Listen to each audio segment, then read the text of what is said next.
Hello everyone, welcome back to Zimist Coded. Today, we're taking a moment to protect something very important, your Google account. If you've ever worried about forgetting your password or getting locked out, then this video is exactly what you need. We're going to set or update your Google account recovery phone number so you never lose access. So let's take it slow and walk through this together. First, open your browser and head over to google.com. If you're not signed in yet, go ahead and log in with your email and password. I'm already signed in, so I'll continue from here. Once you're logged in, look at the top right corner and click on your profile icon.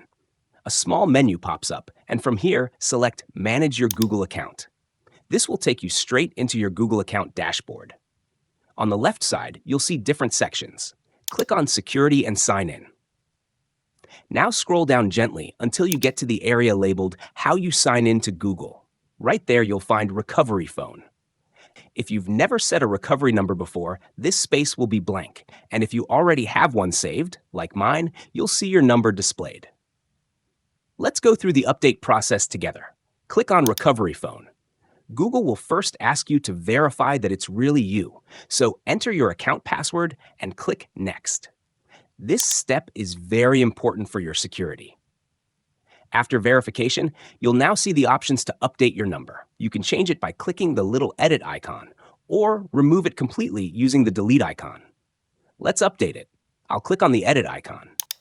Here, simply choose your country, type in your new phone number, and once everything looks correct, click Next. Google will process the update, and then click Save to store the new recovery number. And that's it. Your recovery phone number is now updated and secured. This small step makes a huge difference because it's the quickest way to regain access to your account if anything ever goes wrong. Remember to keep this number current. Maybe check it once in a while, just to be sure it's still valid. Thanks so much for watching, and if you found this tutorial helpful, don't forget to like this video and subscribe to Zimist Coded for more simple and secure tech tips.